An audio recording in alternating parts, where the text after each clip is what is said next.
Me voilà de retour pour une nouvelle vidéo sur les pervers et les personnes nocives.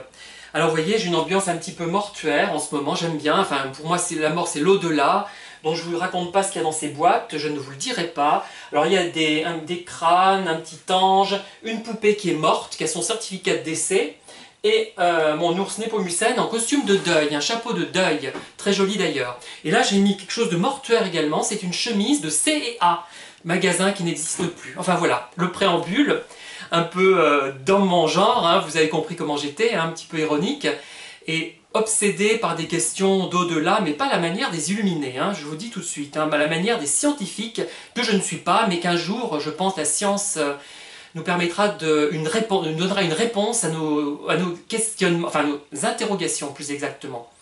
Alors, j'en viens au vif du sujet. Ça se trouve, certains ont déjà décroché.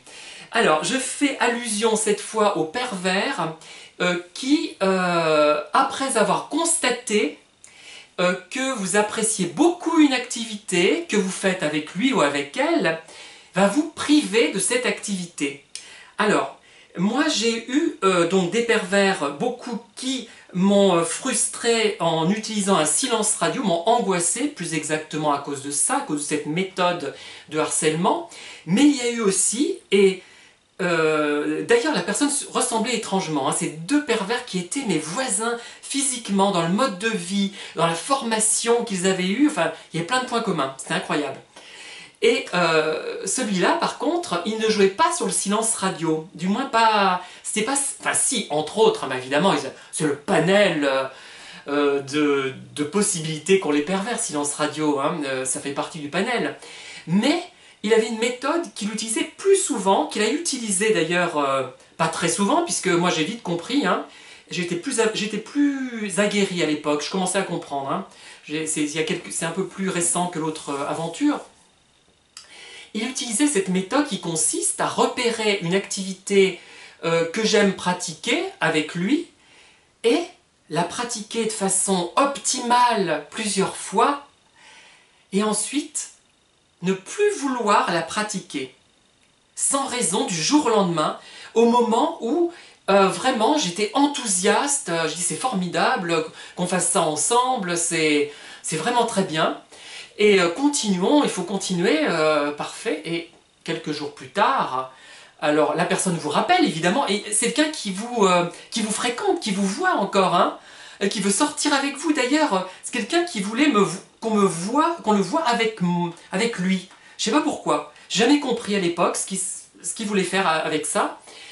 Mais on faisait tout ce qui pouvait l'intéresser, lui et moi, plus ou moins, mais sauf l'activité qui vraiment me tenait à cœur et qui me passionnait, et que je réussissais à bien réaliser avec lui. Voilà. Alors, je reprendrai... j'ai un autre exemple qui me vient à l'esprit. Beaucoup de gens, avec moi, ont utilisé cette méthodologie qui consiste à me proposer un panel d'activités très large, toutes intéressantes plus ou moins, de sélectionner celle qui me tient vraiment à cœur, qui me passionne, et de pratiquer toutes les activités excepté celle-là. Alors on me l'a fait plusieurs fois, hein. C'est-à-dire que les gens peuvent être très gentils avec moi, m'écouter, être agréables, être comme des amis, mais me frustrer très profondément en faisant exprès de ne pas aborder le point qui m'intéresse le plus et le point pour lequel je suis entré en relation avec ces personnes. Bon après, vous allez me dire, il y a une usure qui peut se faire et on passe à autre chose, hein. Mais ce n'est pas ça. Là, ce n'était pas ça. Et ce qui fait que ces gens, finalement, je ne peux rien leur reprocher, ils sont très gentils, mais ils sont profondément frustrants. Et l'activité, je le précise au départ, hein, c'est quelque chose qu'on avait en commun, souvent, et qui était à leur portée. Parce que, par exemple, si je parle de littérature sans arrêt, de ce que j'écris, etc., enfin, c'était pas celui-là. Alors, le point auquel je pense, dans le premier cas, du moins, eh bien, on peut penser que les gens ne sont pas sur la même longueur d'onde et qu'ils ne vont pas forcément aller dans ce sens-là. Mais non, là, c'était vraiment des choses qu'on avait vraiment en commun, des choses fortes.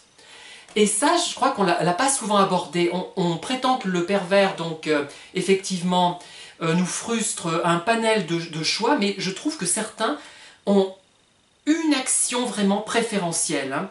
Alors la question se pose de savoir si cette attitude dépend d'une catégorie de pervers qui est attirée par nous, comme les mythes sont attirés par la laine et comme les termites sont attirés par le bois, ou alors est-ce que le pervers va repérer ce qui vraiment nous tient à cœur pour nous en frustrer. En tout cas, c'est une méthode qui est différente de celle du silence radio, puisque ces pervers-là n'utilisent pas forcément le silence radio. Et ceux auxquels je pense, hein, ces personnes nocives, je dirais pas forcément perverses dans tous les cas, n'utilisaient pas du tout même le silence radio parfois. Hein, c'était pas leur technique privilégiée. Voilà. Eh bien, je ne vais pas continuer, je vais vous frustrer moi aussi, en interrompant cette vidéo et en vous disant à très bientôt.